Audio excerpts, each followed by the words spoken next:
نحمده ونصلي على رسوله الكريم أما بعد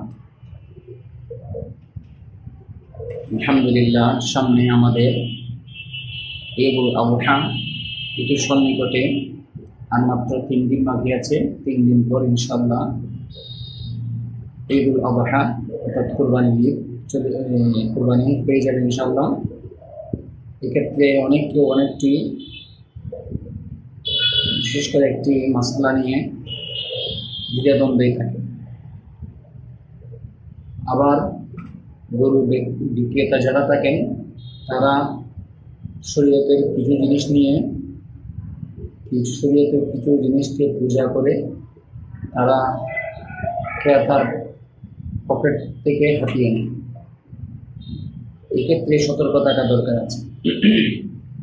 শরীয়তে বলেছেন কোরবানির গরু সুন্দর মোটা ভাজা দেখে পছন্দ অনুযায়ী পশু নেওয়ার জন্য। এখন আমরা সরল মনা মুমিনগণ, আমাদের অন্তরে ভয় লাগে সেটার ওজন নির্ধারণ করতে। এই ভয়কে তারা বিক্রেতা যারা আছে তারা এই ভয়কে কাজে লাগায়। সেই হিসাবে গিয়ে একটা গরু 2 মণ 2.5 মণ হলে তখন সেই গরু তারা দাম দেয় 1.5 লাখ, 1.20 লাখ, 30 এরকম। এখন ক্রেতা তিনি ওজনের দিকে তাকায় না, কারণ কোরবানি হবে কিনা।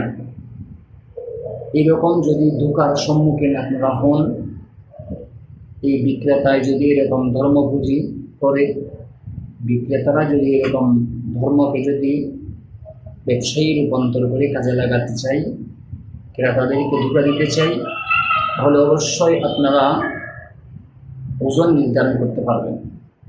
যেমন মনে করেন 3 মণওয়ালা একটি গরু, প্রতি কেজির মাংস যদি 750 টাকা করে ধরা হয়, তাহলে 3 মণের গরুর দাম আসবে 90,000 টাকা।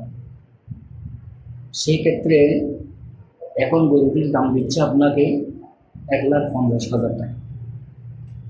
তো এখন আপনি ওজনের দিকে তাকাতে পারছেন না, কারণ শরীয়তের ব্যবহার। সেই হিসাবে এখন যেহেতু ওরা বিক্রেতারা আপনাদেরকে ধোঁকা দিচ্ছে, সেই হিসাবে আপনারা মন হিসাব করে আপনারা কোরবানির পশু ক্রয় করতে পারবেন। কারণ ধোঁকার সম্মুখীন হচ্ছেন আপনারা, ক্রেতারা বিশেষ করে ধোঁকার সম্মুখীন হচ্ছেন। সেই জন্য আপনারা অবশ্যই ওজন নির্ধারণ করে মূল্য নির্ধারণ করবেন ওজনের উপর।